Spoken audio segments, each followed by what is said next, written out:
Estábamos hablando de modelos contables, habíamos conversado sobre el tema de unidad de medida y quisiera avanzar sobre el otro parámetro que debe definir un modelo contable que tiene que ver con los criterios de medición.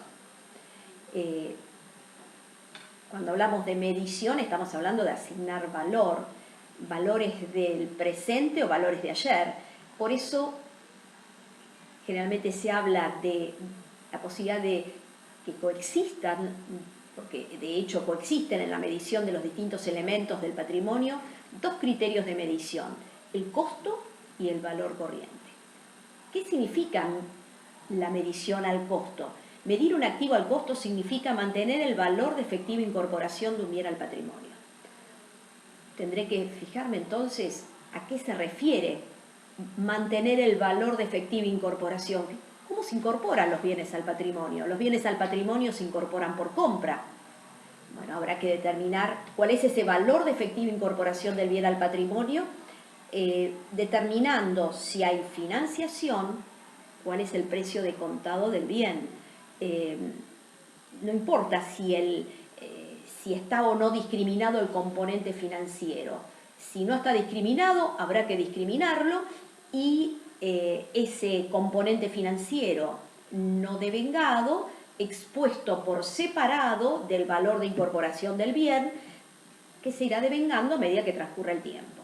Pero los bienes se incorporan, entonces decíamos, por compra, donde el valor de incorporación de los bienes se determina adicionándole al valor de compra, como valor de compra el precio siempre de contado, se le adicionan todos los costos necesarios para la compra. ¿Cuándo finaliza esta acumulación de costos? Saber ustedes que finaliza cuando el bien está en condiciones de ser vendido o utilizado en forma económica.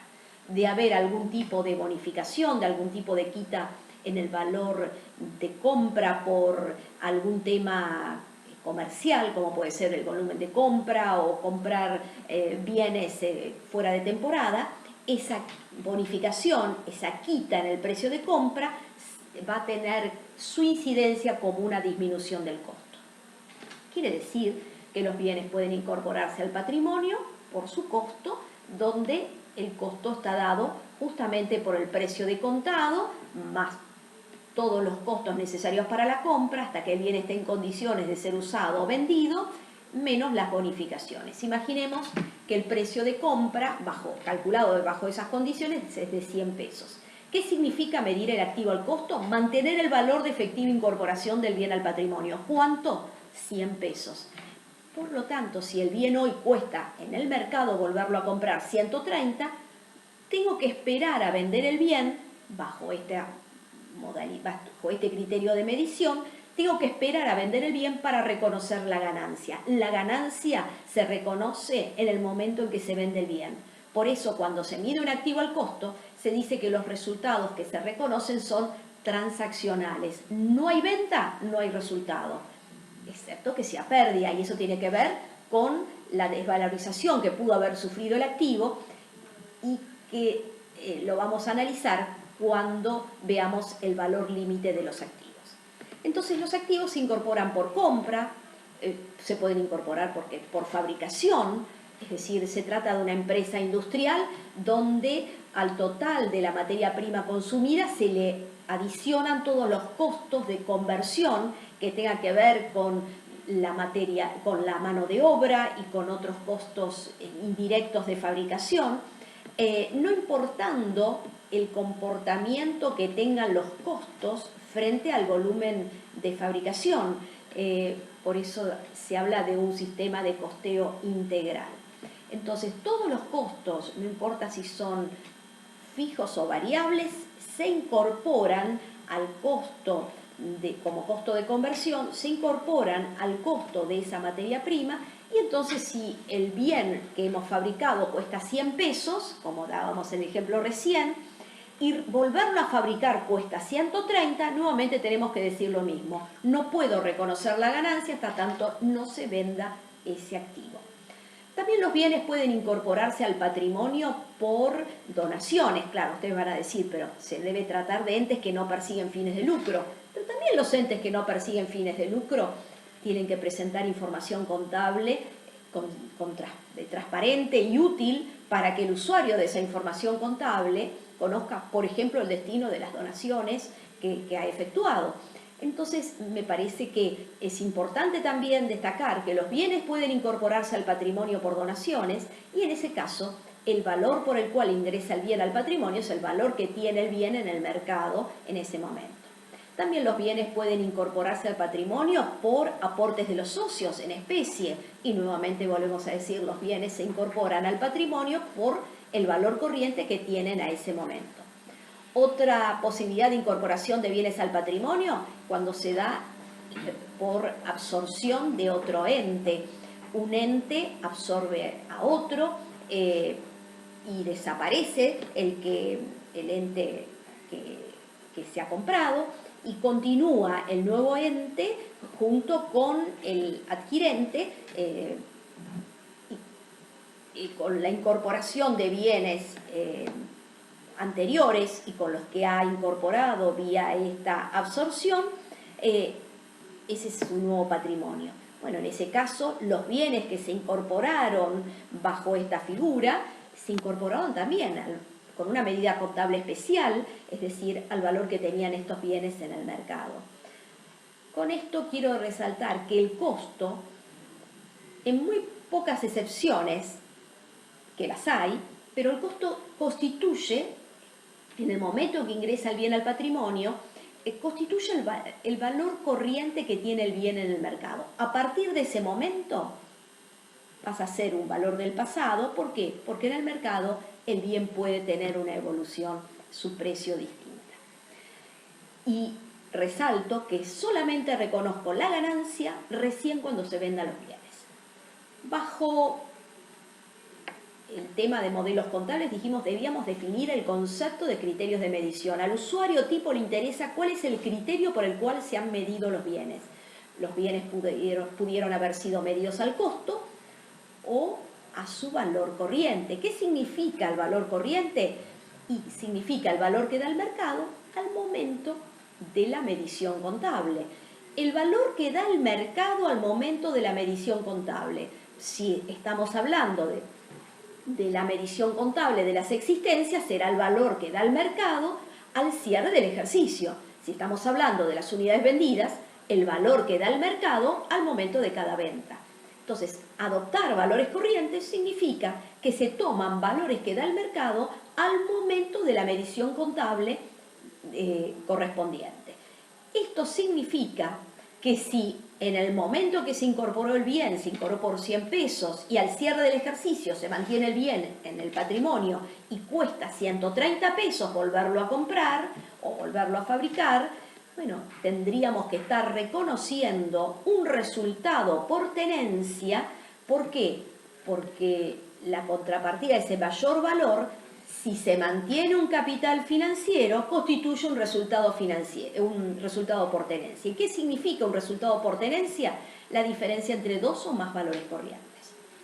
Por lo tanto, ya no tengo que esperar el momento de la venta para reconocer el resultado. El resultado se reconoce durante la tenencia de los bienes. Por supuesto, estamos hablando de un criterio de medición a valores corrientes con un mantenimiento del capital financiero que luego vamos a hablar de él. ¿Qué ejemplos de valores corrientes se pueden citar? Bueno, ejemplos de valores corrientes serían los valores de reposición. ¿Cuánto cuesta volver a reponer el bien bajo similares condiciones de compra? Aplicable seguramente para los bienes de cambio. Estamos hablando de valores de entrada del bien al patrimonio.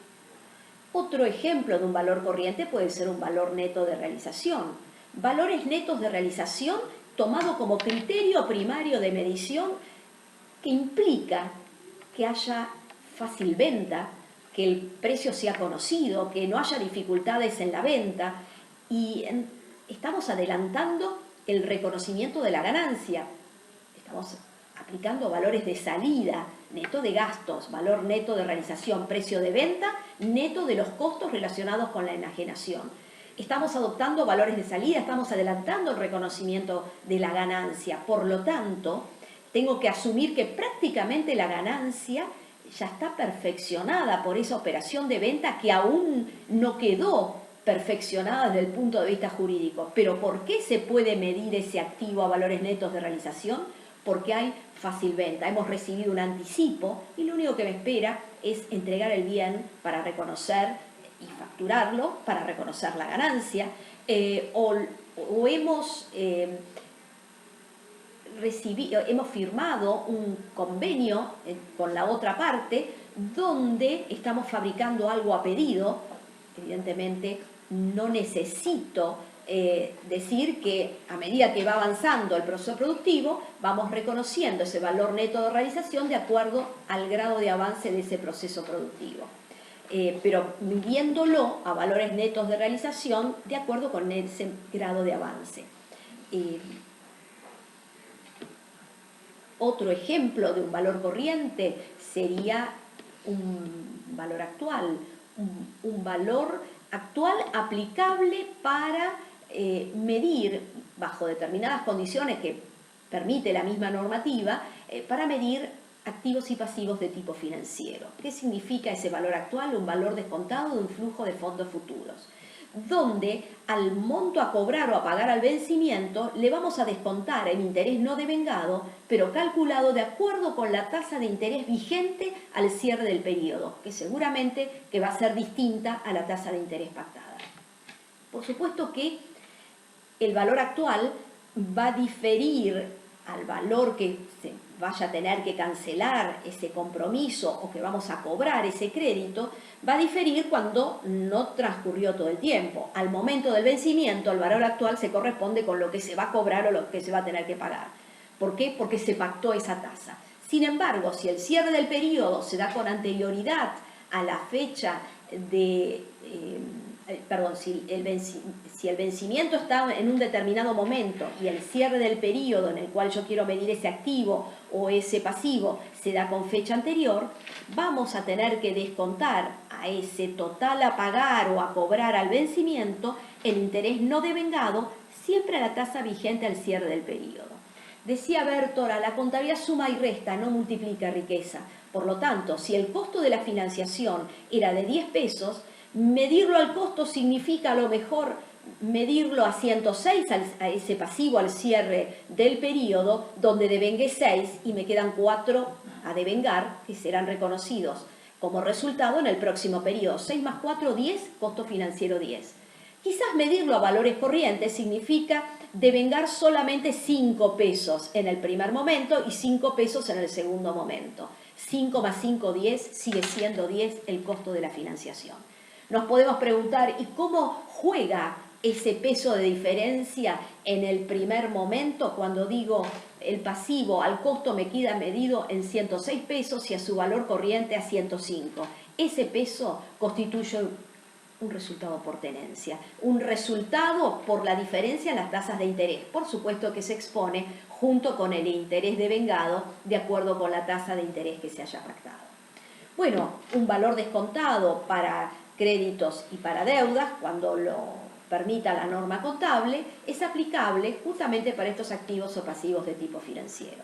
Otro ejemplo de un valor corriente sería la tasación efectuada por expertos, aplicable para, por ejemplo, bienes de uso, propiedades, plantas y equipos, para las normas internacionales, donde también se basa en valores de entrada y donde se adoptan valores de reposición, pero atendiendo a la condición del bien en ese momento.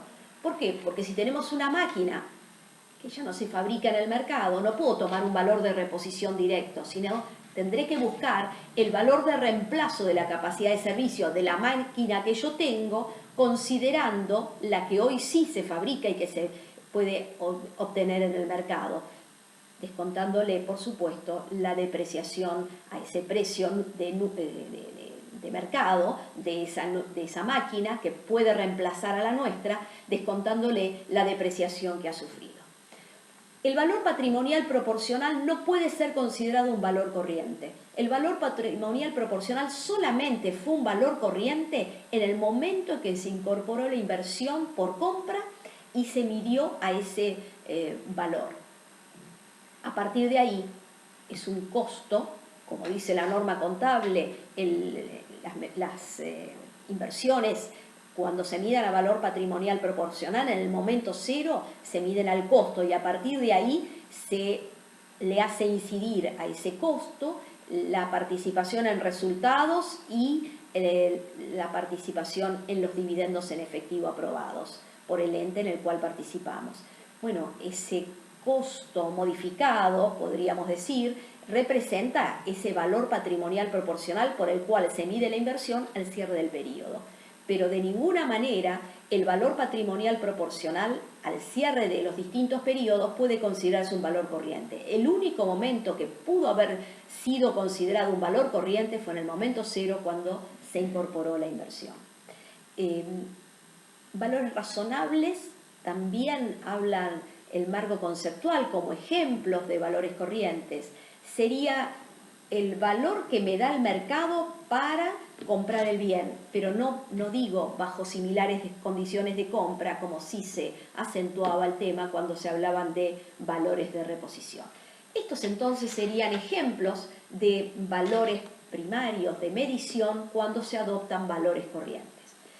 Tenemos que relacionar el tema de estos criterios de medición con el valor límite, porque cualquiera sea el criterio de medición que se tome, costo, valor corriente, nunca puede superar al valor límite. El valor límite también desde el punto de vista doctrinario podría estar dado por un valor de mercado o valor recuperable. Nunca un valor de mercado pudo haber sido considerado como sinónimo de valor límite, porque los valores límite tienen que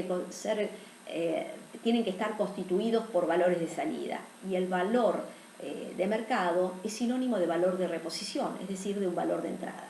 No obstante, hace muchísimos años atrás, ese valor de mercado fue considerado como sinónimo de valor límite. Costo mercado el menor, decían los principios de contabilidad generalmente aceptados de alguna época. Por supuesto, eso es historia, pero es un antecedente teórico del concepto de valor límite. Me gustaría en una próxima edición hablar del valor recuperable y de las distintas posibilidades teóricas. Bueno, por ahora cortamos. Gracias.